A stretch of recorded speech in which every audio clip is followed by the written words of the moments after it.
I'm not the type of YouTuber to constantly shit on something. I want change.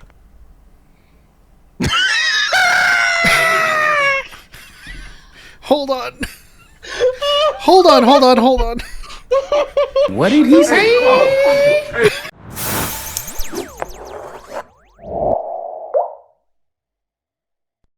Hey guys, welcome back to DYAD in the Force. So we're here to react to what we call Chet, but for respectful purposes, Star Wars Theory's latest video that I've been seeing some clips go around social media, and I figured it would behoove us to react to it fully. I'm nervous. There's going to be a lot of stuff. I'm a hope for the best, but What is it? Plan for the worst, hope for the best? yeah. It's called Poor George. George Lucas literally backed Bob Iger, spoke out at the shareholders meeting, the last shareholders meeting. He came out as one of the biggest shareholders because he wasn't actually paid $4 billion. He was paid $2 billion. The rest was Disney stock. He's one of their largest shareholders, and he supported. He supports what they're doing openly. Yeah, I don't know. I feel like we're probably poor George. We're probably touching on subjects that he's probably going to talk about in the beginning here. That's at least one of the clips that I saw. But let's watch this, and I suppose we're going to go point for point on this. 12 years ago today, on the day, October 30th, 2012, George Lucas sold Lucasfilm to Disney, and it was probably the worst decision that he's ever made in his entire life. Yeah, that's the clip that I saw. No, it's not the worst decision he made. He literally this year, 2024, he came to the shareholders meeting to back Bob Iger and his vision moving forward. So we're already wrong. Yeah, the one thing that I do want to mention is that he made that decision because he was having a kid, right? He was getting old. And he wanted to weigh he was thinking, if I'm going to make the sequel trilogy, it's probably going to take another 10 years. Another 10 years, yeah. And so he was weighing that versus spending time with his family. Now, far be it for me to call someone's decision to spend more time with their family the worst decision he's ever made. I mean, you can feel that way. I'm not going to take anything away from Theory, but it's kind of entitled, isn't it? Like a little bit selfish. Well, maybe he doesn't mean it was from George's perspective the worst. I don't know. I'm just curious. I'm curious if he's going to play into the George is sad because of this angle, because that's really dumb. I mean, now in the book, Ride of a Lifetime, which is Bob Iger's book, Bob Iger does say that he felt like George Lucas was hurt by them not using more stuff from his transcripts. But again, that was Bob Iger's thoughts on it. It seemed like a promising endeavor that they would take his scripts as they so told him, and they would adapt them to new movies going forwards. Turned out to be anything but that.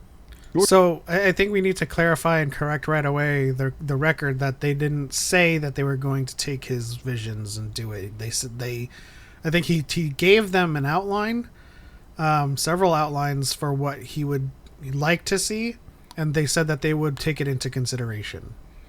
Yeah, he did work on it for the first 6 months. George Lucas was actually in production of making Episode 7, which is something a lot of people don't know. That's factual. And you can even find that information online. You don't have to have the sources that I have and the friends that I have that know George to even tell you that. It was George's hope that Episode 7 would be done through him so that when he sold it to Disney, they would have to continue on the story that he already created. Because he knew that if they were to do something that they wanted to do, and maybe they wouldn't uphold their honest, trustable values of saying, hey, yeah, George, we're going to take your treatments for the sequels and we're going to adapt them. He knew they would do something completely different from his. So we already clarified that that's not the case.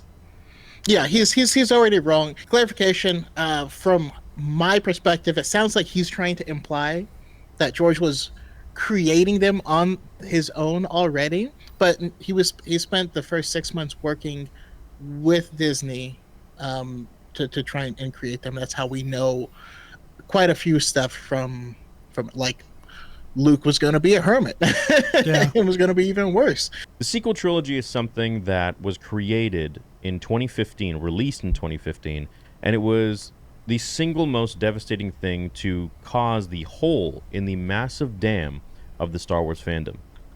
I don't know where this is coming from because you liked them all. You liked all of the sequel trilogy movies. Like, I'm speaking to Theory right now. Now I'm speaking to the audience. He liked them. I mean, he deleted all of the video clips of him saying he liked them for some reasons. I'm not going to ascribe anything to that, but I would imagine the whole movie was the whole came with the prequels, right? The whole absolutely came. The whole came with the special editions. Oh, that's true. Yeah, it did start then. But yeah, I mean, The Force Awakens was widely enjoyed and a highly successful film. I don't know. Let's keep going. It was the first of one of my highly successful videos because right after that movie came out, I came out with a Rey Kenobi video, and then, YouTube started flooding, and we were in this golden age, right? Because Star Wars was back. We were in this golden age when everyone was speculating and theory crafting again, which is something that we enjoyed with the Acolyte, but I digress. There were some hints of people starting to and begin to create this culture war, which started with the Mary Sue problem with Rey. And that it wasn't as prevalent back then. There were still a lot more theories as to who she was and what was happening with the sequel stories, but it wasn't as terrible as it is today, as it continues today. It's like, here we are, gaping wounds all over. Let's just throw some salt and lemon in it as well. Why don't we rub it in too? See, the problem with I kind of feel like is he unironically not talking about himself with the videos he makes? Okay, I mean, if you don't like those shows, first of all, I have not liked everything that has come out. No, we're always Disney critical about every project. And we talk about it all the time. Yeah. You know what I mean? So this is not about anyone who has problems with any projects. But like, let's say, for instance, you don't like Obi-Wan. Stop watching it. Yeah, but that's also not like the end-all be-all solution to that, right? You can still watch an entire series just to kind of give it that benefit of the doubt, and then at the end not like it, which is completely fine. This community, the DYAD community, always has conversations with people who dislike the projects. It's the execution and how you articulate that matters. We talk to people all the time that dislike The Acolyte, dislike Obi-Wan Kenobi, dislike Book of Boba Fett. But at the end of the day, whether they decided to stop watching it or keep watching it, hoping it would get better, their conversations are always critical in nature and respectful. And it has nothing to do with the more facetious arguments that we hear every day. And Lucasfilm stayed independent from the 70s all the way up to 2012. And this is what made it so amazing and so detached from Hollywood's perversions and cliquey mentality. That when... What is that? What is cliquey mentality? Cliquey? I think he means clicky, like clicks. CLIQUE. Yeah. I don't know. But also, they famously, someone famously got fired because Empire Strikes Back ran out of money. He wasn't fully independent. That's wrong again.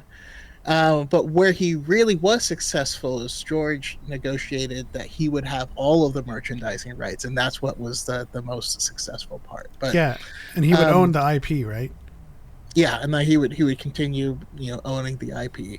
And in fact, the book Splendor of the Mind's Eye was going to be the continuation of the story if it didn't get picked up by a studio. I mean, I don't really have any real problems with what he says here. I just know that George was in fact trying to do everything independently as much as possible, but he found that he couldn't, right? So he had to get some funding help from a major studio, Star Wars was in fact a sleeper hit. This is what we were talking about when he finally negotiated to have those sequels filmed, with the contingent that he would own everything. Yeah, George wanted not to a make big problem. something. He's just wrong again. So He did it from a storytelling perspective. There were no agendas. There were no rule books.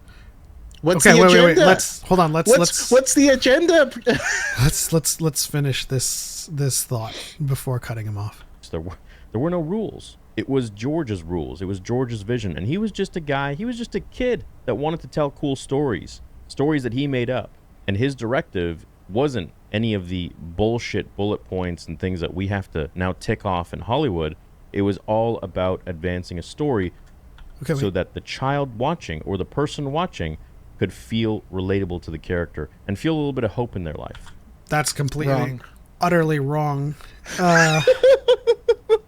It doesn't. Okay, so before we say anything, guys, if you're watching this, I don't want you guys to take our word for it. You know, we don't want to assume that just because we say it means it's right. I want you to open a new tab for YouTube and look up George Lucas, James Cameron.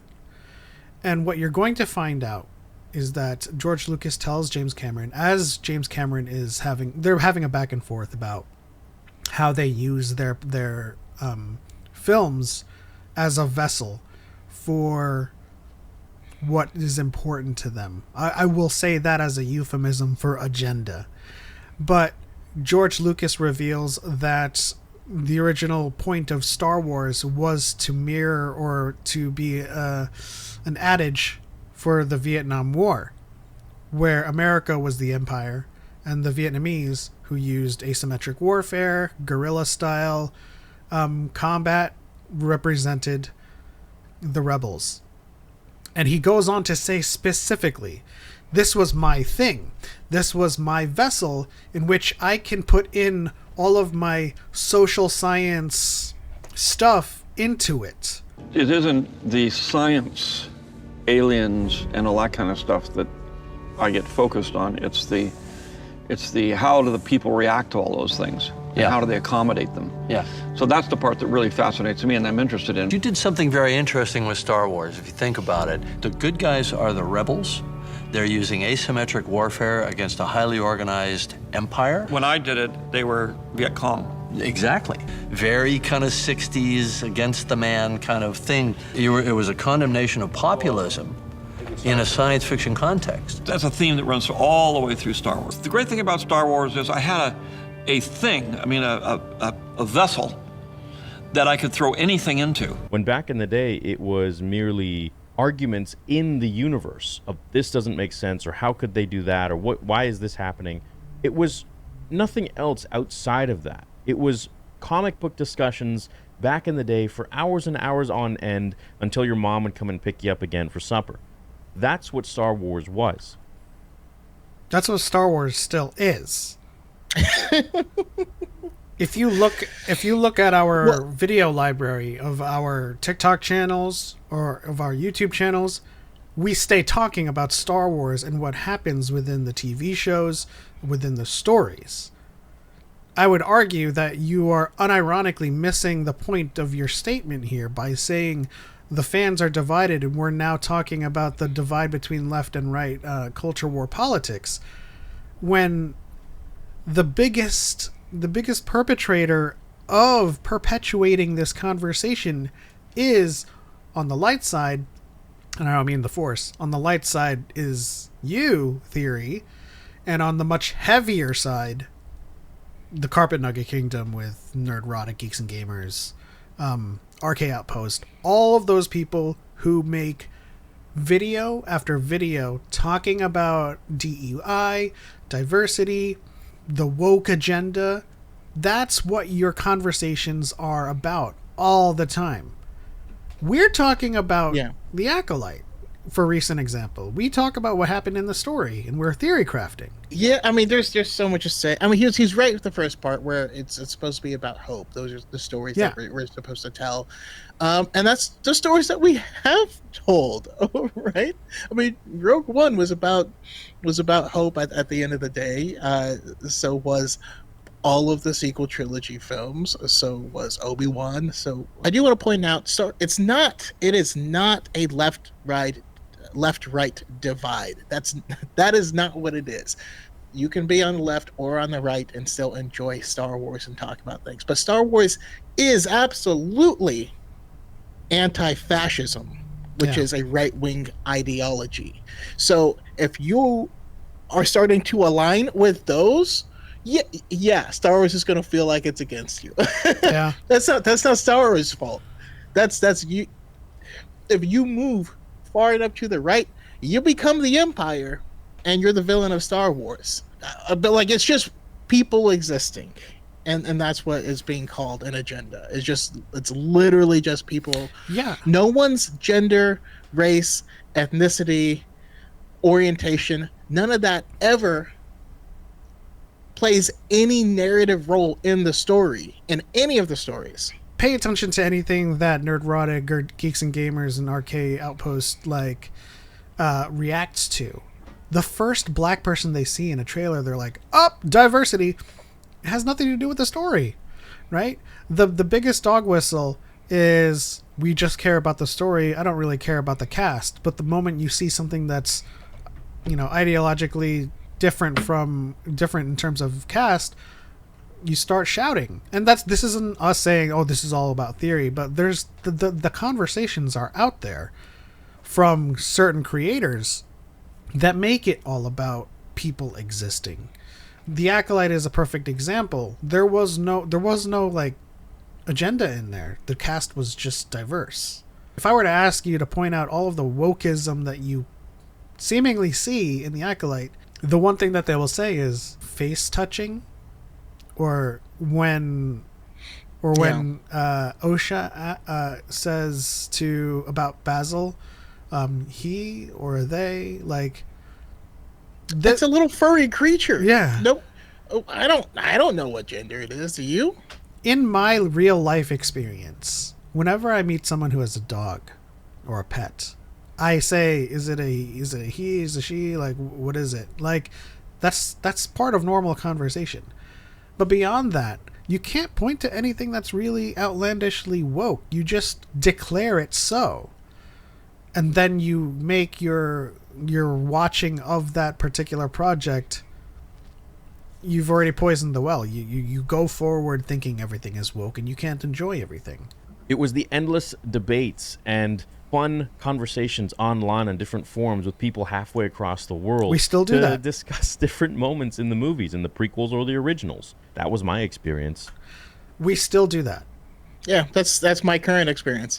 That's our experience every week on Friday, 5 p.m. Pacific, on DYAD in the Force. We do it all of the time, and then every now and then we have Star Wars theory injecting these conversations. So we discuss it because it, this type of thing has to be addressed. But the largest obstacle to those conversations is just you. Exactly. We are in a space where we can talk to hundreds and hundreds of other creators, other fans, about Star Wars, theorycraft, talk about the Bad Batch, where it's going, talk about Chimere, how he relates to Plagueis. We talk about all of Star Wars, right? And we are in this space that happens, regardless if people dislike it or not. If you're sitting there complaining about this being some sort of like a space that has turned into one thing, you are in that space. I know it's not pertinent or it's not applicable, but I feel like this is one of those situations where you're like, everybody got an ugly friend, and if you don't know who that ugly friend is you. Watered down, diluted bullshit projects that have no merit or relatability whatsoever, but rather just tick boxes. I would argue that no relatability is because you're now seeing a diversified storytelling apparatus. the people who grew up with Star Wars are now telling the stories, and they are diverse people. There's no way for people to truly understand. So they'll say there was no racism or anything like that. And if you're largely discussing this with a homogenous group, that's because no one's gonna. It won't come up. Doesn't mean that they aren't there or whatever. But also, I want to push back. Who's they in this? They call you racist or phobes or whatever the crap he says. Who is they? Who are you talking to? Because Disney didn't do that. Lucasfilm didn't do that. I would say they is largely them again. Is largely the Carpet Nugget Kingdom. I mean, we have the Daisy Ridley example that just happened. She said that her experience with the fandom has been largely positive, and she doesn't really interact with the negative. She doesn't really focus on that at all, you know? And then because she said, I can't change how some men see women, she's having a meltdown and she blames all men or whatever. That's you. That's not what she said, and that's not what she meant. That's you. And in that reaction, we got a small glimpse of the hit dog hollering. We got some videos from even Snarky J that said, by some men, she obviously means you. You're an angry white dude, or you're an old white dude. And she's like, if we wanna truly figure out who is they, it is yourselves. It is the Carpet Nugget Kingdom. It's the grifterverse. They will constantly take quotes out of context and galvanize their viewers to make them think that they are targeted. So when someone says, you know, some men in the fandom are misogynistic to women and they gatekeep, and then you go from that and leap to they're blaming all Star Wars fans, that's you. That's you lumping everyone in. That's you trying to make everyone seem like they are a part of your hit dog holler squad. But back then, the main thing that you could argue about was things like, should Yoda have really lost to Palpatine during Revenge of the Sith? Or what if something else happened during the original trilogy that didn't happen in the film? Fan fictions and things like that. Now, you could still do that today. Like, we're going to keep on, you know, beating on this dead horse. The fan fiction verse is booming. Okay. Yeah, I'm writing one. like I can't stress this enough. It's a dead horse at this point, but like you control what you talk about. I mean, you were one of the first people that loved The Rise of Skywalker, and you told your chat at the time, I didn't lose my mind. You say whatever you want. This is how I feel. But for some reason, your tone has changed. Episode 9, The Rise of Skywalker, in my opinion, was really amazing. I genuinely, wholeheartedly loved this movie. I really did. When it comes to Star Wars, this is my thing. This is my bread and butter, man. This is like, it was a good movie. Was it amazing? Was it perfect? No. And I'm going to get to that in this video. Was it great? Yes. Did it have a lot of fan service? Yes. Are you in denial? No, man. I liked the movie. It was good. I don't know why it's getting so much hate. Nothing's going to change 1 to 6 for me. So I'm able to differentiate and separate this as its own thing. These are the children of Skywalker and the children of Palpatine. So I'm fine with that. It's okay. What I'd rate it out of 10? As its own movie, I would give it a 9.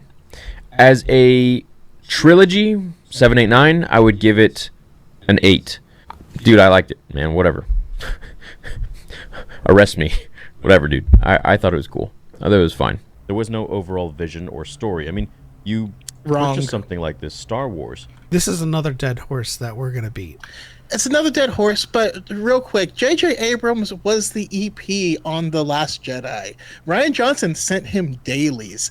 Rian Johnson was also aware of what was going on in The Force Awakens. You know, he asked JJ to change the end so certain things will fit better. They were absolutely in conversation, and to say they weren't is insane.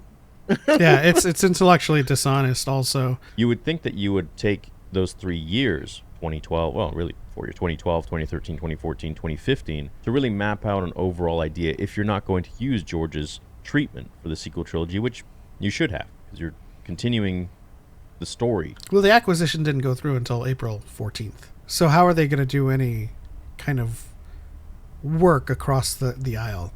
He doesn't know what he's talking about. You can't expect him to.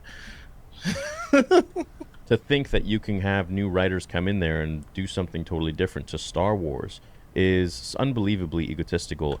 No, it's what happens when you sell your IP. It's like when they bought the rights to the Lord of the Rings franchise from the Tolkien estate, Peter Jackson was tasked with writing the story, adapting that. So I mean, I don't get it. You feel like, and you yourself, Theory, you're doing your Vader stuff, like the egotistical nature of trying to come in and write your own stuff. I'm trying to figure out any place where that doesn't, like you look at Marvel, so they sold their characters. Or just Marvel without their selling their characters. There's plenty of writers that just write every different character. Like they'll take Spider-Man and there's 5 different writers that write them, and then for any other expanded universe and our canon books are doing the same. Yeah, it's weird. Yeah, there's different authors for the same character all across every franchise. And did you think only George worked on the original trilogy? Does he not know who Marsha Lucas is? Or Lawrence Kasdan? Or Leah Brackett? The one that he did unilaterally work on is kind of got panned by the fans. So I don't understand this Poor George title either. Now, the main issue with Star Wars is that they didn't have any sort of... Oh, and to clarify, we love the prequels. vision whatsoever for the sequel trilogy, and fans saw this. Fans aren't stupid. You can call them whatever you want. You can call them every istophobe in the book, but they're not stupid. I don't think Lucasfilm has ever called any of the fans anything. What they have done. I love this mysterious they. Yeah. It's them. They're doing it. What Lucasfilm has done is come out against racism, against misogyny and bigotry. To ascribe that to yourself is telling. And anytime we talk about racism or bigotry or sexism in the community, we are talking about the people who are doing it. And if you are not doing it, we are not talking about you. They can understand what's going on here, and it's as easy as knowing as stuff just doesn't make sense. Nothing really clicks here. I think when it came to the sequels, I will say there's a big difference between something not making sense and you not understanding something. True. But we can keep going. Rian Johnson guy told J.J. Abrams to delete one of the things from The Force Awakens where Luke was using the Force. Rey was supposed to walk up those steps and see Luke, like floating boulders and giant freaking massive rocks, and that was supposed to be sort of the end of the first film there.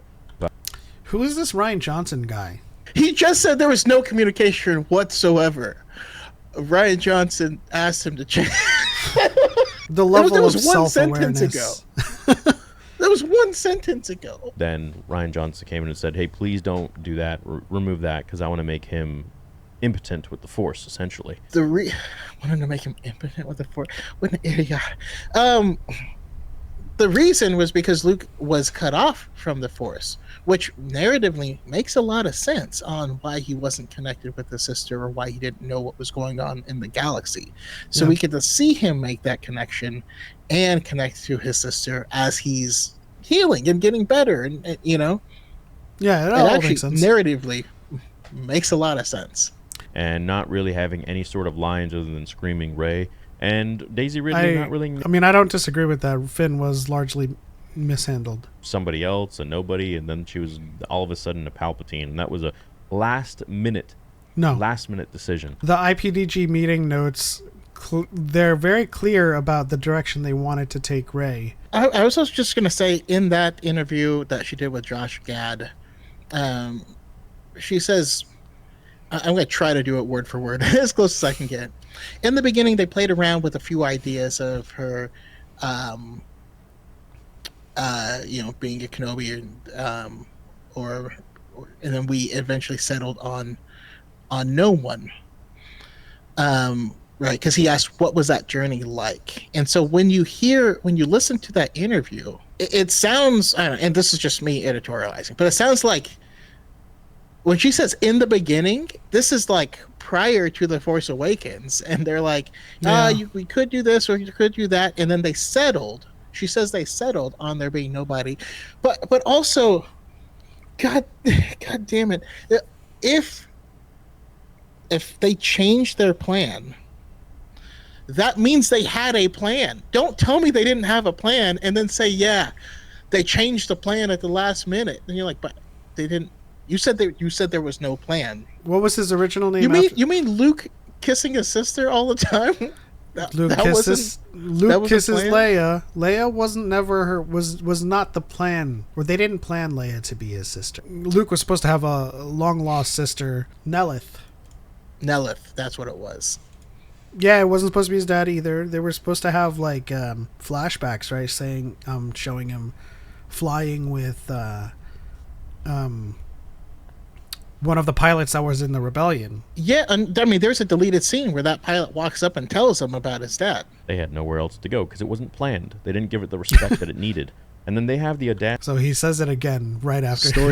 Stories are made up. We got the Boba Fett show, which was an absolute mockery of Boba Fett. That wasn't Boba Fett. That was Booby Fett. How is it mocking Boba Fett? What did we get of Boba Fett before then? Can you tell me a theory? We got Boba Fett, who's a bounty hunter, a lethal bounty hunter by all accounts from the Empire, got accidentally hit into the Sarlacc pit, and then, during the prequel trilogy, we saw he was a little kid. We saw his father was pretty badass. That doesn't say anything about Boba Fett. I mean, the Book of Boba Fett is my least favorite of anything from, I'm not a big fan of that project at all, but like, I'm sorry your headcanon for Boba Fett didn't happen. That's all it is. That's all it is. I'm sorry they tried to give him a story. It is also one of my least favorite series, but I at least enjoyed his arc with the Tusken Sand People. Yeah. That was Beta Fett. That was some garbage, and they. Okay, so he's now resorted to using red pill terminology, which kind of. You were complaining about this left-right divide, and now you're. Just thrust Mando in there, and we're all of a sudden supposed to have now Mando season 2.5. Also, just none of it. Beta Fett, like he fought a four-armed monster, did a train heist. He ran up in a bar and just beat the hell out of a bunch of gangsters, and then he busted into Jabba's palace, took down everyone he needed to steal his ship back, and then went and just murdered those same people for some reason. He rode a Rancor. Boba Fett did a lot. Like, there's a lot of stuff that he did in that show, and I get not liking the show because I didn't like it. He fought hand to hand with a Wookiee while he was wet and like half naked. You know what I mean? Oh, and that Wookiee was Blacker Stanton, so it's not even just like a rando Wookiee either. Like, there's a lot of things in that show from a critical aspect, from like a critical analysis point of view that you can point to that's, that has flaws, but to say that Boba Fett was portrayed as some kind of beta is. Have you done any of the things he's done? Honestly, though, you can't really respect people who use the terminology like beta unironically. And I believe they did that because they wanted to put Mando to connect into the next season because they know that that's the biggest cash grab. They said this when they bought Star Wars. They wanted to make it into an interconnected universe. Everything that they do from there on out is going to allude or point to or hint at, just trying to cover my bases here for all vocabulary levels, that it had something to do with the larger narrative, larger scope of this universe. And by this time, like Ahsoka had already shown up in The Mandalorian, as did Bo-Katan. Like, we were already connecting stuff. We had already done all of Rebels, and we had people from Clone Wars showing up in Rebels. Like, I don't get how Mando showing up in Book of Boba Fett means this, but every other connection from every other project that we've already seen that doesn't. I don't know. Well, also the biggest, I guess, in his eyes, the biggest offender would have been Boba Fett showing up in Mando. That was the first time that, I mean, like, you have Boba Fett in Mando, and then now you're going to point to Mando showing up in Boba Fett. No, they've already, with Boba Fett showing up, with Bo-Katan showing up, like, with Luke Skywalker showing up in Mando, like they began, the cogs began to spin with this connected universe. So you can't point to Mando jumping into anything, it's the other way around. Right? Boba Fett was the cash grab. Yeah. All that aside, like, he really doesn't have any point here. Like, of course they were going to try to connect these universes. It's the biggest cash grab because it's a good story, not because it's The Mandalorian. Boba Fett was the first real Mandalorian that people really cared about, with the suit and the bounty hunter and all that you want to learn, that you want to know more. But his point stands. His point stands. He's who they based all their culture and stuff off of, and he was in the expanded universe. But if we're going off of just like a casual point of view from Return of the Jedi, there was no Mandalorian. The first time we saw him, we didn't know what a Mandalorian was. Yeah, they didn't exist. Like, we didn't watch Return of the Jedi and be like, oh, that's the first Mandalorian. We didn't know. More of. Why not develop that story and that character? Why? Because he's not a Mandalorian. They developed Boba Fett. You have to have your story, your character of the Mandalorian that you made up to be the number one. Well, I would turn this around on you, Theory. Why is it that we should have your story and your idea of Boba Fett as number one? See, this is the problem with all of these arguments. These people they work for Lucasfilm now. They are the storytellers. They are the arbiters of what story is told, what happens in those stories, and the direction those stories go. I get and respect when people do not agree with the decisions of the story and the direction the story takes. I get disliking the story and disliking the project. That's completely fine. But making these arguments that why should your story be the most important, or the direction they go, because they work for Lucasfilm. They're in charge of it. Yeah. Also, I mean, it feels like he's alluding to this kind of idiotic theory that people have, that the reason they do this is so that they can ruin the original characters, so that only the Disney characters are there. And you're like, no, the actors got old. You can only do so much, but not only that, of course they're going to tell new stories, you know what I mean? And honestly, if the prequel trilogy was at the previous generation, the sequel trilogy is about the next generation.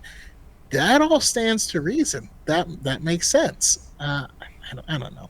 By the way, you want to know the real reason why we're not getting George Lucas's sequel trilogy? Because he chose not to make them. You see the pattern that they're doing. They kick Han out, they kick Luke out. Carrie Fisher passed away, unfortunately, and then they have all these new guys, BB-8. And Wait, how did they kick Han, Leia, and Luke out? We got like The Princess and the Scoundrel. We got Bloodline. We got Shadow of the Sith. We have all of these stories with them still, like within the time frame of Return of the Jedi and the sequel trilogy. But even in those films, Han dies, Leia passes on saving her son, and Luke dies saving the spark of the Resistance. Like, this whole video is just they didn't do my headcanon, and so I'm mad. That's all it is. This whole video is reducto ad absurdum. They're replacing all of the original cast to make way for their new. I don't know if George had royalties on the original cast or what with the merchandising or whatever, but they obviously are just kicking everybody out for some certain reason. And I don't think it's really hush-hush at this point. I think people are really starting to notice. Then we get the Obi-Wan show, which was really all about Reva. Obi-Wan was just a loser, essentially. I mean, you know, you had... It was all about Reva. Listen, I mean, if your whole personality is anti-woke and anti-diversity, then yes, it's all about Reva. But if you're watching an Obi-Wan Kenobi, it's all about Obi-Wan. But go ahead. The title character, the person with the most screen time, the person who develops the most. No, Reva was not the main character, did not have even a fraction of the screen time as Obi-Wan. But if that's, like, again, your focus determines your reality. If all you're doing is focusing on Reva and how she's a POC, and how that is is in direct conflict with your ideology, then you're going to just look at her every single time she's on screen like, oh.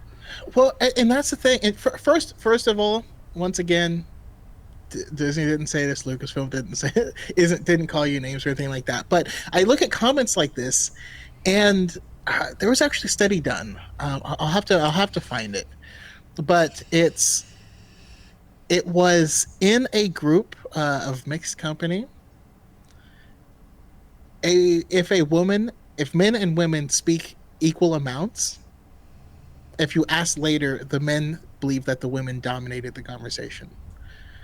That's an actual study that they've done. So I'll have to dig that out. Yeah, there was no like Obi-Wan dealing with his trauma and his failure. There was no Obi-Wan trying to protect Leia at all, or trying to reconnect with Qui-Gon. There was none of that. It was all about Reva's vendetta against Vader. Like, Reva's entire story is only there to prop up Obi-Wan and Anakin. Had Stuart Beattie's trilogy script, which was unbelievable, and then they got Joby Harold in there and Deborah Chow to completely take a diarrhea all over it and just turn it into some sort of weird show that had nothing really to do with Obi-Wan or Darth Vader whatsoever. Okay, so we already acknowledged that he's completely wrong about that. But I have a huge problem with people reading a script or a leaked script or an outline and saying this is the best thing ever. Yeah. That's why I don't. This is why I personally don't read leaked scripts after the fact. What is done. But you can't read a script that has been unedited, has no effects, has no actors attached to it, and declare that it would have been better, or this is so unbelievable. Choco and I go back and forth all the time about what ifs and like what we would like to see from Star Wars, and it all sounds really great coming out of our mouths when we talk about it, but we can't really be like, that would be the best movie ever. It's like, no, that's something that I think would be great. That's a story that we would love to see. But again, you can't read these scripts and see an entire movie filmed. And the scenes that we got with them were cool, of course, because it's Darth Vader and Obi-Wan. You can even have that look cool in a fan film. But it just didn't feel like them. And that's the unfortunate part of it. Let's fast forward a bit. We got a couple projects, Andor. Mando Season 1 and 2 were amazing. And then Season 3 was just the Bo-Katan show and some bullshit with Jack Black. And see, this is what we talk about when we say dog whistling. Like, Bo-Katan was there to prop up Din's journey and reconciliation with his identity. The entire story was him being denied his heritage because he took off his helmet. And he had to go in and go through an entire journey meeting other Mandalorians through Bo-Katan. He met Bo-Katan, saw that there was an entire sect of Mandalorians that had nothing to do with the Children of the Watch, met other survivors on Mandalore, and then did the rite of the living waters on Mandalore. Like, it was all about his journey, and Bo-Katan was there to prop up that journey, to be a symbol for what was like a true Mandalorian, as opposed to, or juxtaposed to, the Armorer's idea of a Mandalorian. And the whole thing was foreshadowed throughout Mandalorian Season 2. Anyways, then we get the Acolyte, which was probably the most garbage stain of anything, and I vote that should be taken from canon and no longer canon whatsoever. It is... We disagree. Probably the worst show I've ever seen in my life, and the worst Star Wars. And it doesn't even reek of Star Wars. It reeks of Leslie Headland has some issues and really needs to work on them and go to a shrink instead of being given $300 million to create a show. I think you really need to go see a shrink and see a therapist instead of get thousands and thousands of dollars with your 3.3 million subscribers. The fact that before the show came out, you said, in order for this show to be a success, you need Plagueis, you need all of the people who witnessed the Sith to die, and then have all of the people die, and get Plagueis, and then to turn it all around because Ki-Adi-Mundi's birthday was updated. So I want to clarify something here. I don't really care about him having a problem with Ki-Adi-Mundi. I have a problem with him not knowing how Wikipedia works. Because they changed it in real time. Like, you mean what? So like, you mean this fan edited thing for canon was updated with new information as the new information came out? Was that what you're saying? It's a wiki, right? People update it with new information as it comes out. So Ki-Adi-Mundi did have a birth date in Legends continuity, and didn't have a birthday in canon. So as soon as canon introduced him to have been around at that time, then the canon portion of that wiki will have been updated. But here's a simpler example. Mace Windu, The Glass Abyss, just came out like 2 weeks ago. Wikipedia was updated to say that Sora Bulk helped him develop Vapad in canon. Well, that's the case in Legends, and it was always there, right? But ever since the book came out, they had to update it. So they didn't change it just so that it made the Acolyte correct. They updated it because they have to like accept what is canon based on what Lucasfilm does. It didn't get a season 2 for a very obvious reason, the fact that it just sucked and it was just bad. Nobody wanted it. Nobody watched it. So we have a problem with who's they, and we have a problem with this appeal to a majority. Also, to say nobody watched it is so dumb to me. Like, it started in the top 10 of streaming shows, and it ended in the top 10. It fell out for like 2, maybe 3 episodes. Like Mandalorian Season 1 didn't hit top 10. To say no one watched it is so dumb. Why do people use like... I don't know. I wouldn't even make a video saying everyone loved the Acolyte. They always have the audacity to say nobody liked this. Okay, well, here's 2 people right in front of you that liked it. We have our issues with it, sure, critical issues, pacing, some clunky dialogue. We can get into detail on Friday's DYAD in the Force. Tune in. To say nobody liked it, nobody wanted a season 2, when we have an entire movement of fans that freaking buys a billboard for Amandla Stenberg to see in New York. Clearly there's fans that loved it. I was one of the first ones, I think I was the first one on the internet that was actually talking good about it when it did come up in the articles.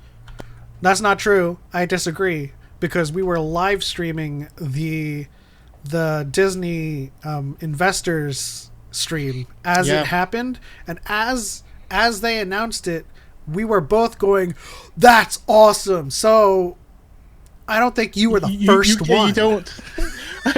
You can't get more immediate than live. Yeah. Of course, we're being hyperbolic. It doesn't matter if you were the first or the last person to get excited. And I hope that they make something good going forwards to actually resonate with Star Wars fans, real Star Wars fans who actually care for George Lucas. I hope that you start making videos that are actually good too. Made for Star Wars fans, real Star Wars fans. Okay, so the reason I paused it is because this ongoing perpetual notion that there are real Star Wars fans. Cut the bullshit out. If you like Star Wars, you're a Star Wars fan. I don't understand this whole notion that a Star Wars fan is any more valid than another Star Wars fan. We all have our different ranks. We all have our different ideas of what stories they should tell. We all have our different ideas of, which of our favorite characters should get more stories. Quinlan Voss.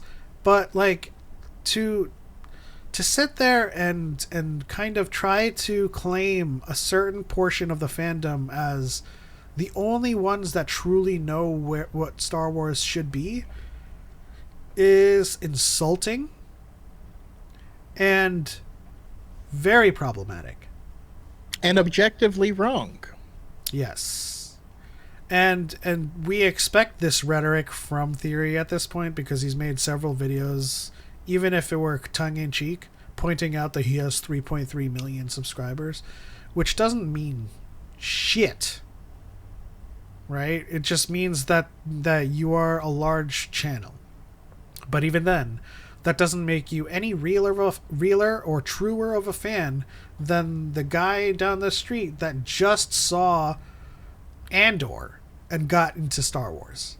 They are as much of a fan as anybody else, and as much of a fan as us, as much of a fan as you. You're the one right now perpetuating this notion that your ideas, your stories, and the ideas of true fans should be the stories that they tell. In the same video where you said, why should your story be the number one? Why should your ideas be the ones that get told? Because all these new ones that are shitting on George are the same ones that forced him to sell it in the first place. Who's shitting on George? I don't know. And who's he referring to? And who forced him to sell it? George chose to sell it. I mean, there was a factor in there that was like, there was a lot of really toxic people around the prequel trilogy. It was worse than it is now. And they want to say that, oh, we're the ists and the phobes. No, they never said anything about that to you guys. You guys said it about yourselves. Absolutely ridiculous what Disney has done.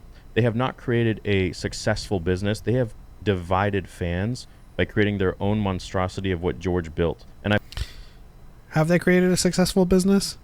Absolutely.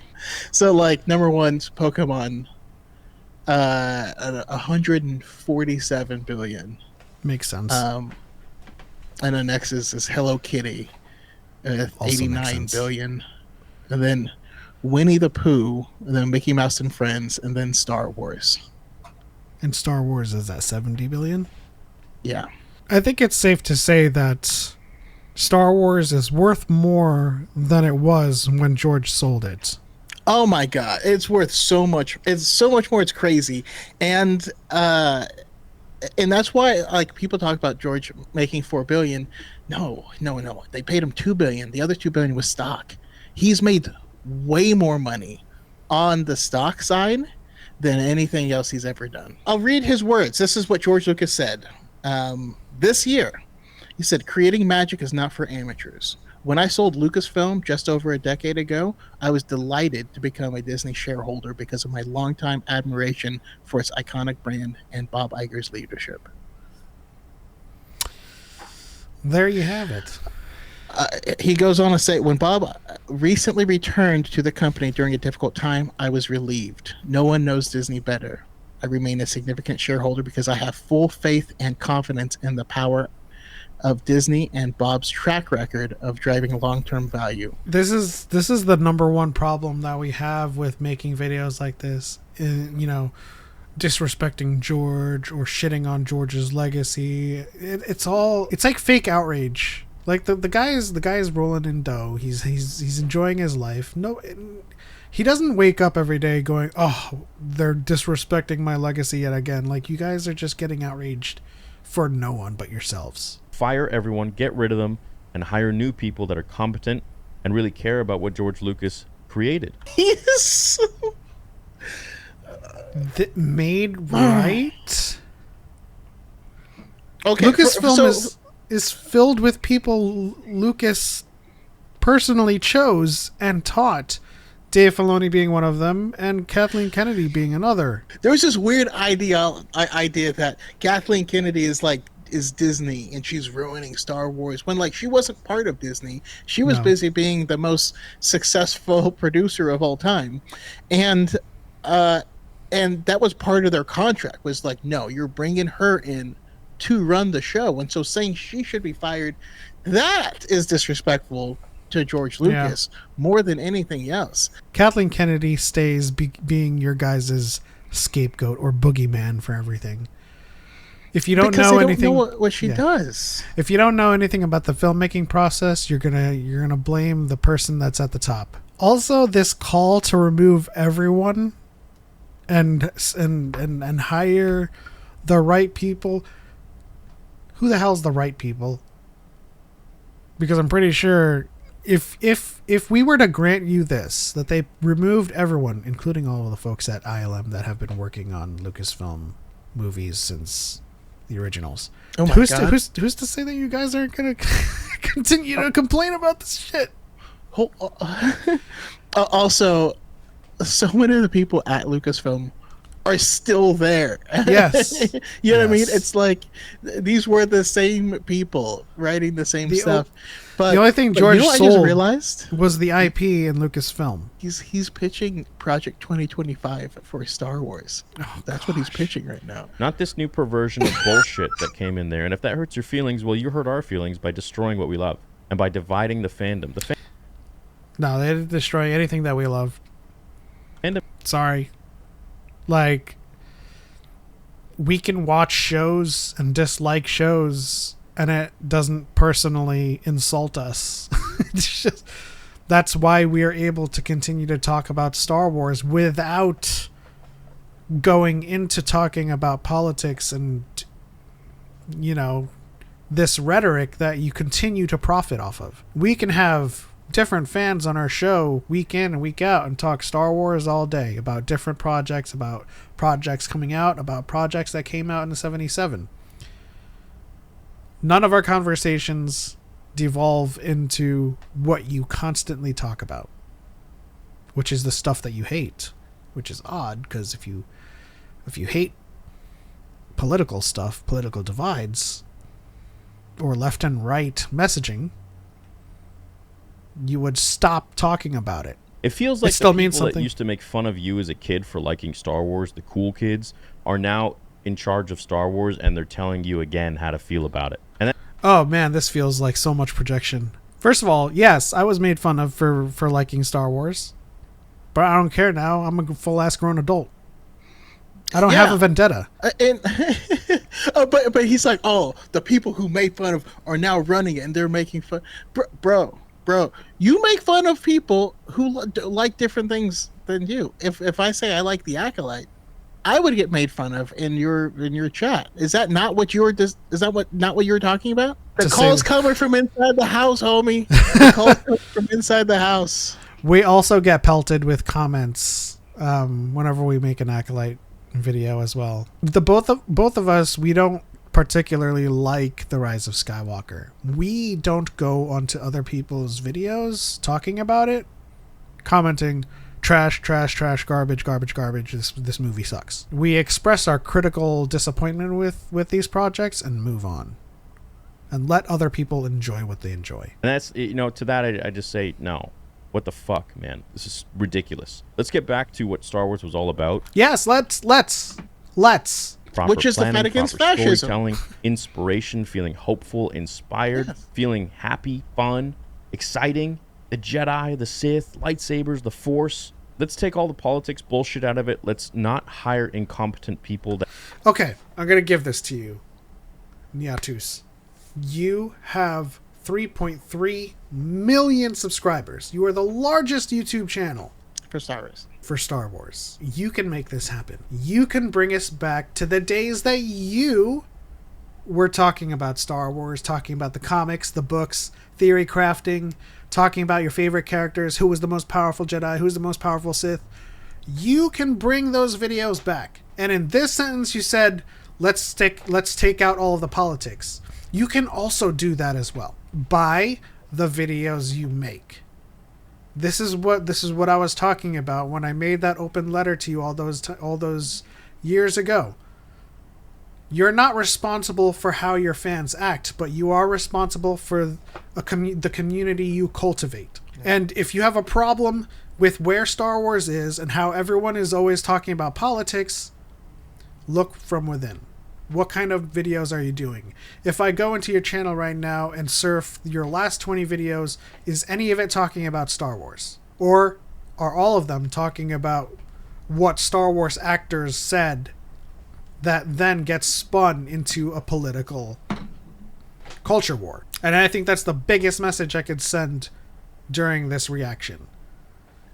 You have the biggest influence and you have the biggest opportunity to turn this fandom around and to start talking Star Wars again. But since you don't, we're doing it, no matter how small we are. No. And giving them a sense of belonging, where now those people who really made this what it was to be worth $4 billion don't feel like they belong. Your home has been taken away from you. I'll say this one thing. You know what's funny is there's so many people, like specifically the Acolyte, has made so many people feel like they belong in Star Wars. Yeah. Bad Batch has made so many people feel like they belong in Star Wars. I'm just gonna say this: you are guilty of making people not feel like they belong. It's not the fault of the projects ever at all. By the very people that were throwing stones at it in the first place for loving this thing. Did he just say people throwing stones out of love was like a good thing? I don't know. Clearly, you're not suggesting that throwing stones at the glass house is okay because you guys think that it's out of love, right? No, love should be, a passion for the IP. Love should be, I love this franchise, but I dislike this project. That is an example of a fan who loves. Not a person who says, I dislike this project, therefore I'm going to DM some weird-ass shit to the actors in this particular project that I dislike. That's another problem that we haven't addressed, is how many times he has insulted the crew, the showrunners, the directors, and the writers, calling them shitty, calling them incompetent, saying they don't know what they're doing. Because he keeps them as an amorphous they. Fucked up. And I just hope that Disney starts to realize, hey, we're going to run this into the ground, or we're going to create our own perversion of a new fandom entirely, and Star Wars that we knew is dead. It could be the furthest away from into the ground it could possibly be. Let the past die, I guess. Kill it if you have to. And they're doing a successful job of that. And that might even be their plan. So you took the wrong message. You took the message from the villain of the movie. You didn't learn what Luke learned in The Last Jedi. That's all you need to know. He either missed or he forgot that he liked these movies. Now they got their own new fans that they can indoctrinate and brainwash and whatever it might be. No new fans here. Been a fan since '85. Yep. It's unfortunate. All my life. And it's sad, and I hope that eventually somebody comes in there. There has to be somebody good that steps up to the plate and says, no, this is bullshit. I'm not going to do this. No. Because the people that have been there with George Lucas since George Lucas is still there.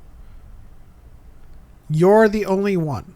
We need to change this. We need to change that. What are you guys there at Disney so afraid of? What does he think happens?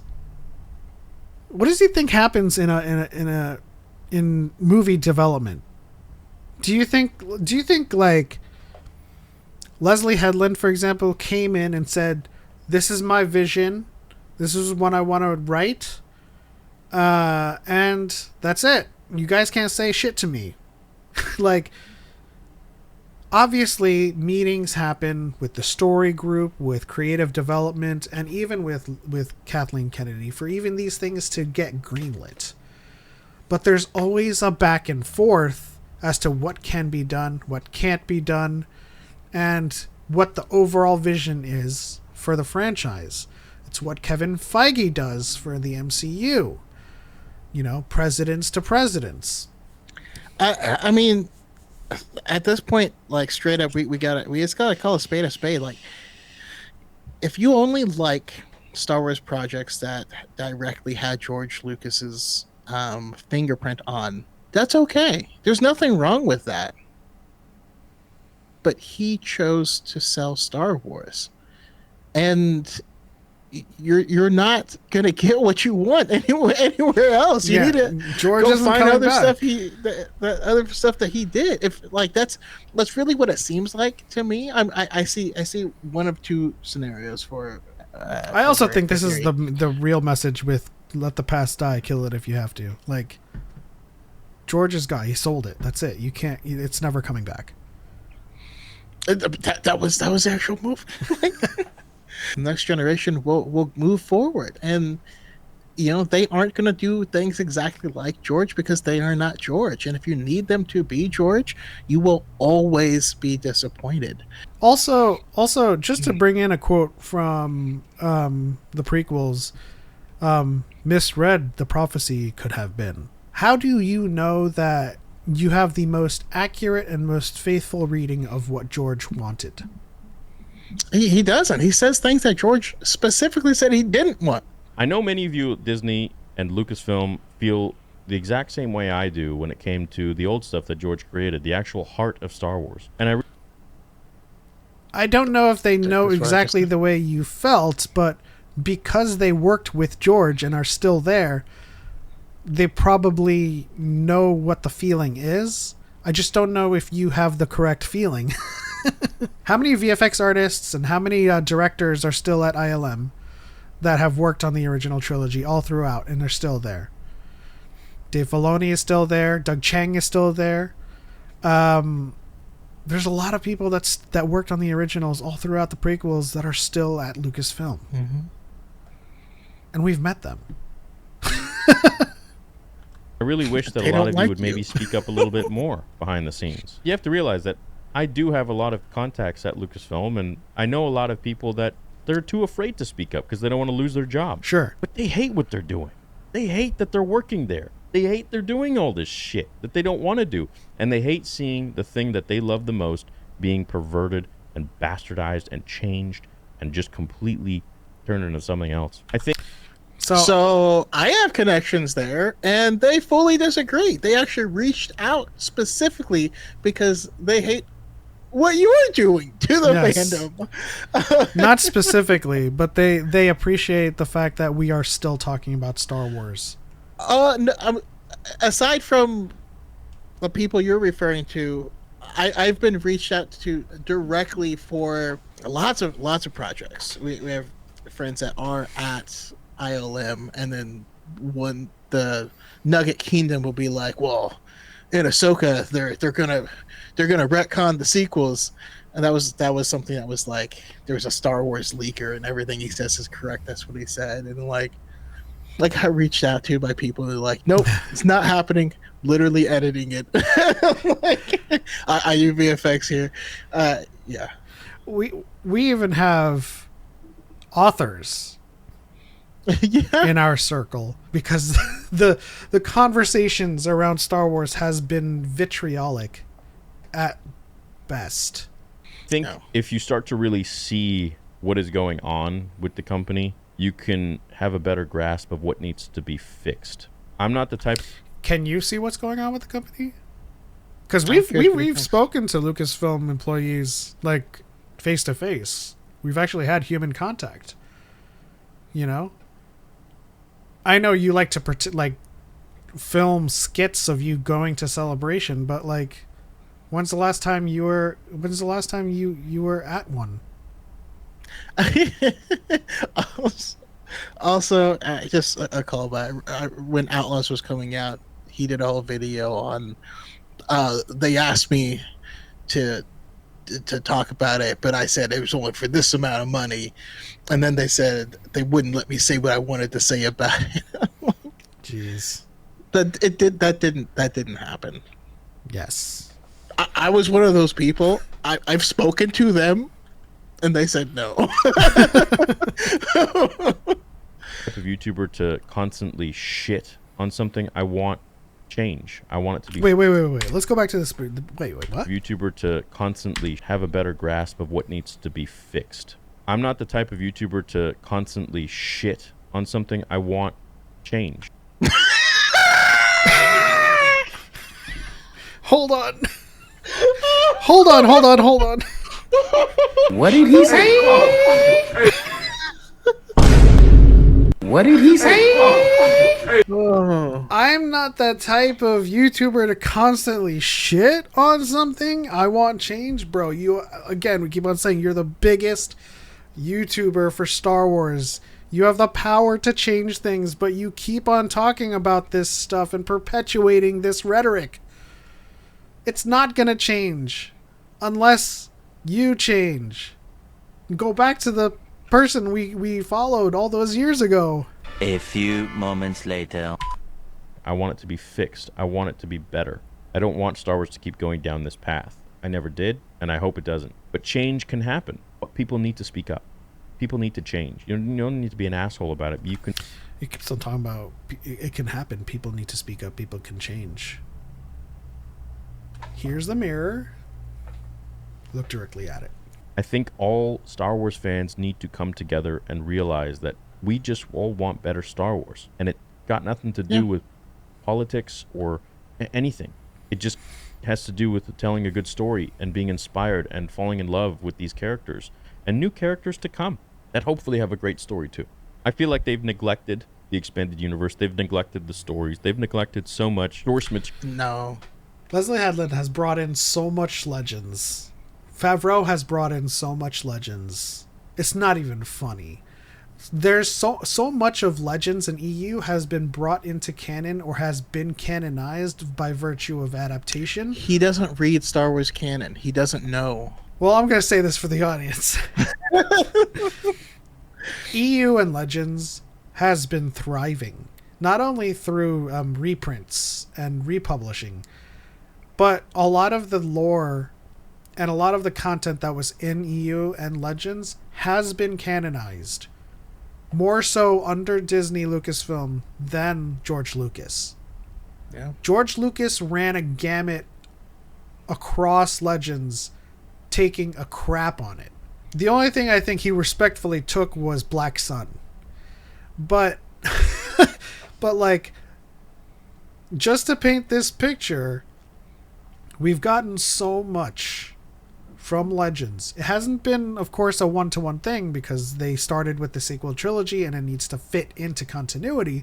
But a lot of those concepts, those ideas, made it into canon under Disney, under these new showrunners. This is how I know you guys aren't watching these shows or you guys don't read EU, Legends, or canon, is because whenever we see comments saying Leslie Headland isn't a true fan, doesn't know what she's talking about, that's how we know. Because she knows exactly what she's talking about. She quoted Kreia when she was talking about the inspiration for the Acolyte. She brought in Plagueis. She brought Selkaths. She brought in Selkaths. She brought in the hidden Shoto dagger. And Light Whip was canonized in the High Republic, so that's not Leslie. But she brought in a lot of stuff from Legends. You guys just aren't paying attention, right? You see the black person on screen, and you're like, that's your entire personality for the rest of this show. Material that we have where Kathleen Kennedy has absolutely no idea that the remember when she said that? There's no source material, there's no books, there's no comics, nothing. Remember when? Right. She didn't say there's no books and no comics. She said there's no source material because the films are the source. This isn't Marvel where you're inspired by comic books to make a movie. Star Wars is a movie franchise that has inspired books and comics. And if you wanna get on your soapbox about respecting George's wishes, respecting George's legacy, then you will have followed George's continuity. And Legends/EU. And you wouldn't be using AI to fake people. Jesus. And Legends and EU was never George's canon. We can make arguments that it was S canon or T canon or any type of other canon that Leland Shee had in his canon tier list, but it was never George's canon. So to say that you have source material using books from Legends and EU and comics, you'd be disrespecting George's legacy. So the most respectful thing they could do is go off of George's continuity, off of G canon. And to that degree, there was no source material. when she said this? Kathleen Kennedy, who once upon a time said that there's no source material for Star Wars. She literally said, we don't have source material. How can somebody in charge of the biggest IP in the world say that? But hey, maybe with these criticisms, eventually some people will start to wake up. Yeah, that was Pokemon, right? Make some comments. Do some good. And my grandpa used to always say before he passed away, drop by drop an ocean is born. And I truly believe that. I think one by one, eventually, you will have change.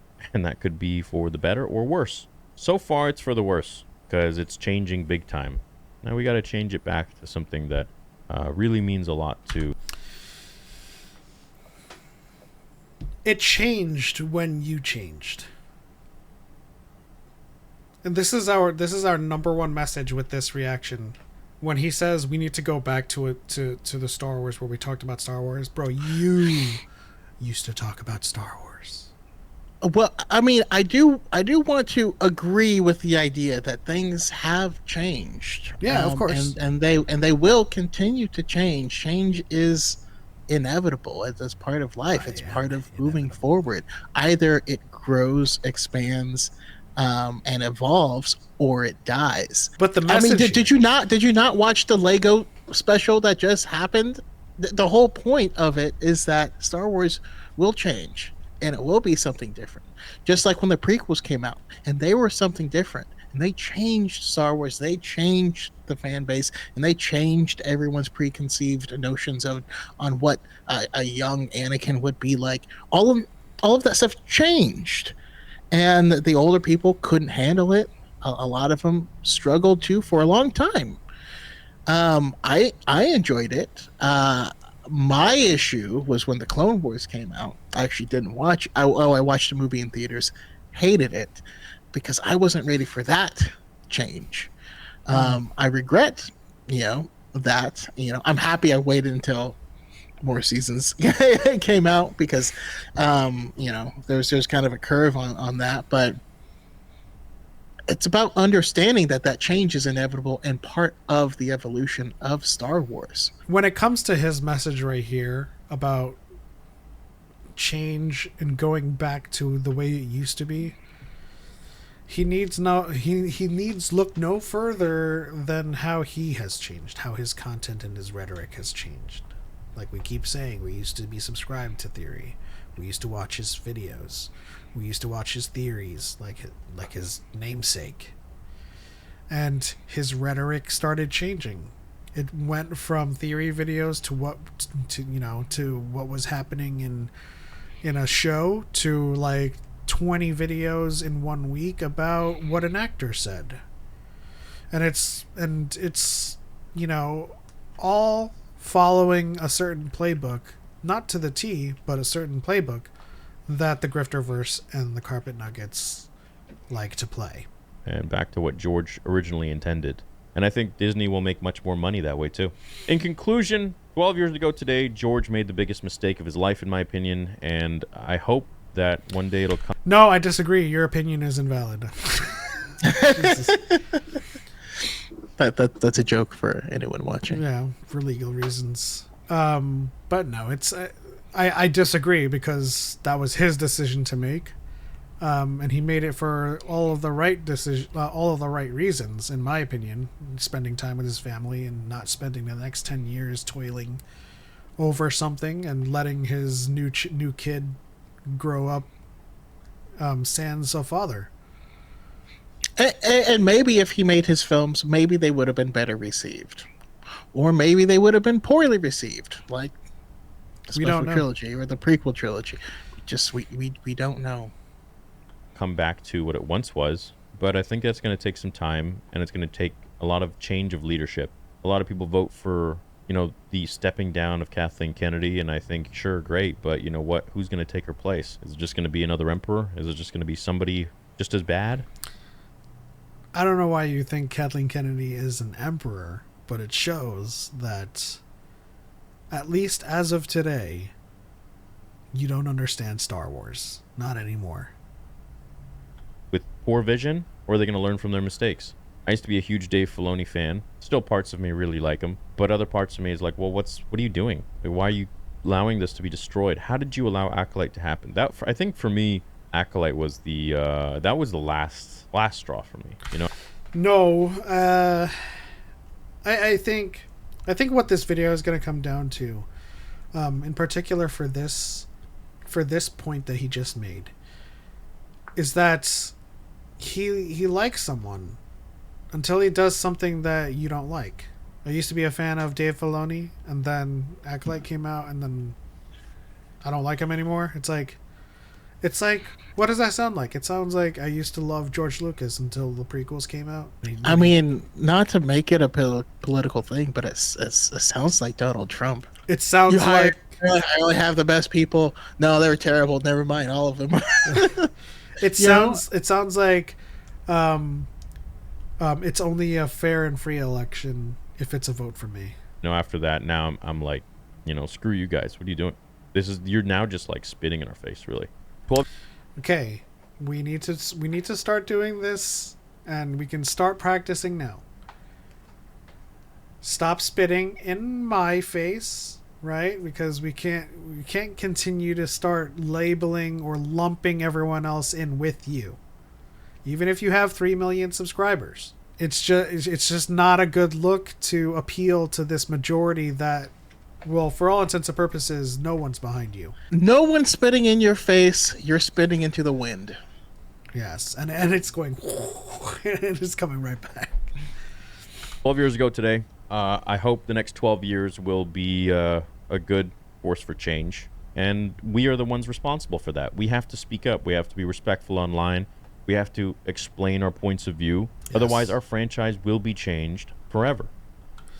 I agree with that. Yeah. No, if you respectfully explain your point of view and it holds water, then yeah, that could make change. You didn't do that in this video, but tomorrow's a new day. Yeah, sometimes they lose the plot, But I think at the end of the day, your rhetoric needs to change for it to be like, you can't tell people to be respectful. You can't tell people to stay peaceful, but then not do that. Talk about what you want to talk about with Star Wars. Talk about what you want to see, the change you want to see. Be the change that you want to see. We talk about it every day. Star Wars. It doesn't mean you have to be as pathetic and angry and hateful and vengeful as the other side, who is like this new weird Disney Star Wars fandom that's just like intolerable of any other opinions or of anybody who liked Star Wars before they saw it last week. Now who's the person that is creating and generalizing an entire group of people? Didn't you spend a good portion of this video talking about how it's a problem that suddenly a group of people are just the ists and the isms? And so now you have created a generalization of a group that disagrees with you of the same fashion, of the same veracity. This is how I know he doesn't know what the words mean that he says. That's not all of them, but it's, quite a few from what I see. This level of entitlement, it's strange. It is strange. The level of entitlement. Did you just say level of entitlement? Yeah. That's strange. Is this that whole video not him feeling entitled to the narrative of Star Wars and being upset when other people are being included? Let me play that again. But it's, quite a few from what I see. This level of entitlement, it's...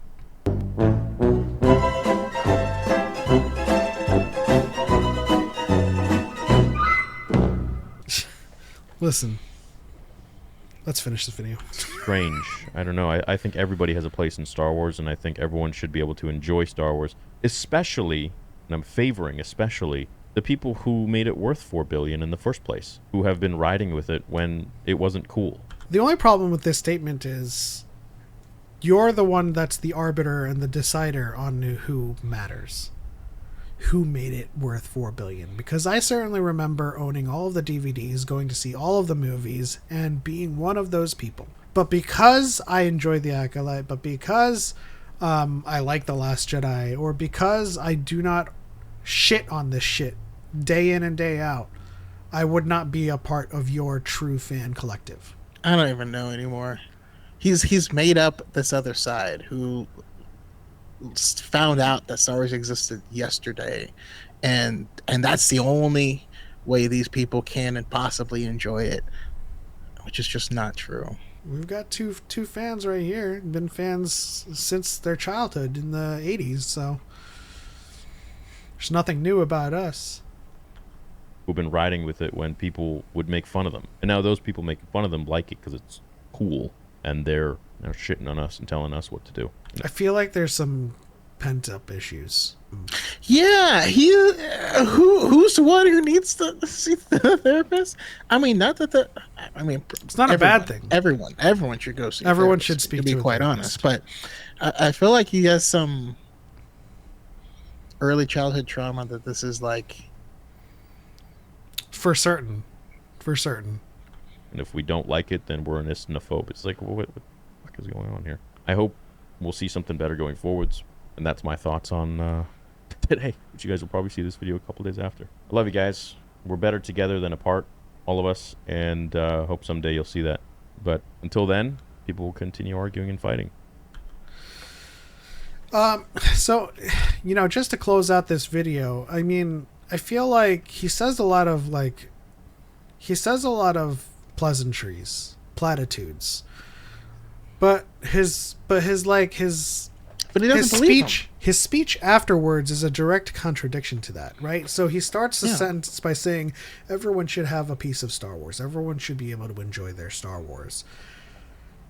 But more so for the fans that helped make it worth $4 billion to begin with, the fans that got bullied and are now, having fans that come in because it's cool now. Weird question, because it's worth more now than it was before, and he likes to bully the new fans, like that he was just speaking negatively about them here.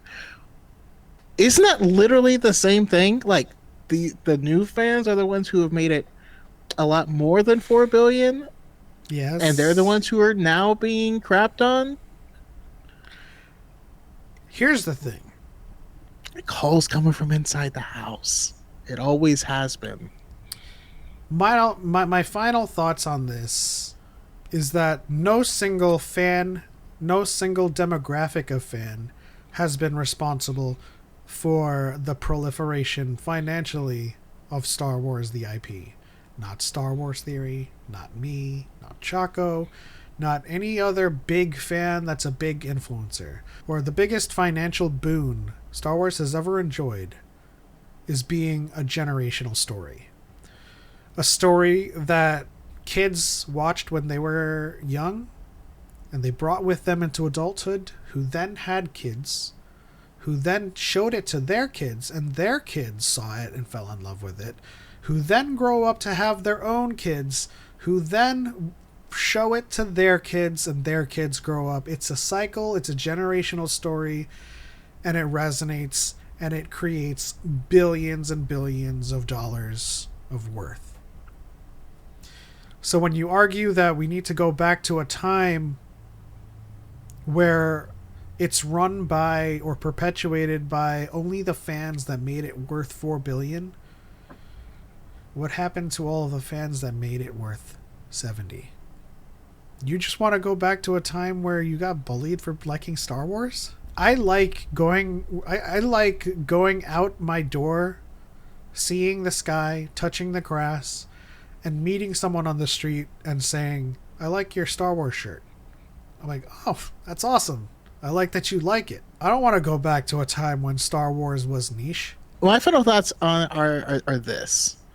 It's the anniversary of George selling Star Wars, and while I don't love everything that has come out in the Disney era, I mean, I didn't love everything that came out in the George era, but there's a lot that I do love. There's been a lot of really great games. There's been a lot of really, really great books. There's been a lot of great shows. And yeah, some hit, some miss. That's the nature of the beast. I will say that a lot of my favorite Star Wars projects at this point in time have come out during the Disney era. Yes, same. And And it's okay if you don't like it. And not liking it doesn't make anyone a phobe or an ist. Nor has Disney or Lucasfilm ever called you that. The only thing that makes you a phobe or an ist or an ism is if you do said isms, ists, and phobias. And that's what I was going to say. Not liking it doesn't make you one of those things. If you explain why you didn't like it, and it's one of those things, I can't help you there. Yeah, and I want to go back to a thing you just said recently that said, like, that's what being a fan is, you know. Just think about sports. I was a huge fan of the Sixers when I followed Iverson. Not a single title with Iverson. They made it to the first round with the Lakers, won one game, and then they never went back.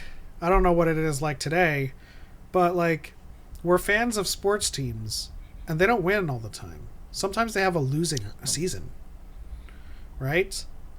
But we don't like trash them and insult them and belittle them. We just hope for like a better next season. Right? There are some people out there that's going to trash the players, but those people are dumbasses. But like, even if you didn't like a project, you know, you kind of like pack up and move on and wait for another show that might be better. And if it's genuinely not bringing you any happiness anymore, sometimes you got to move on. And there's nothing wrong with that either. That's growth. That's being an adult. Yep. Anyways, if you made it this far into the video, leave it in the comments. Say potato. I don't know how you're going to spell it, but it'll be interesting to see how you do.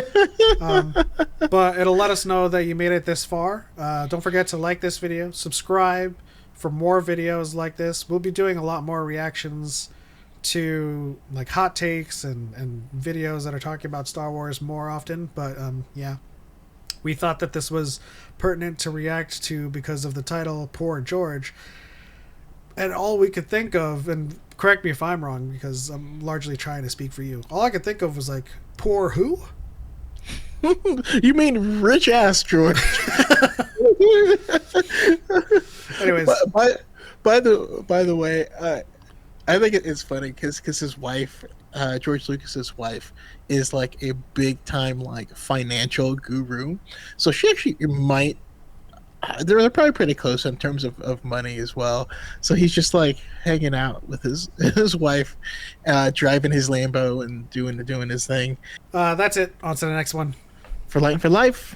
We are all fans and want to start talking about Star Wars again. Yeah, and just love Star Wars. That's all you got to do. Just love it.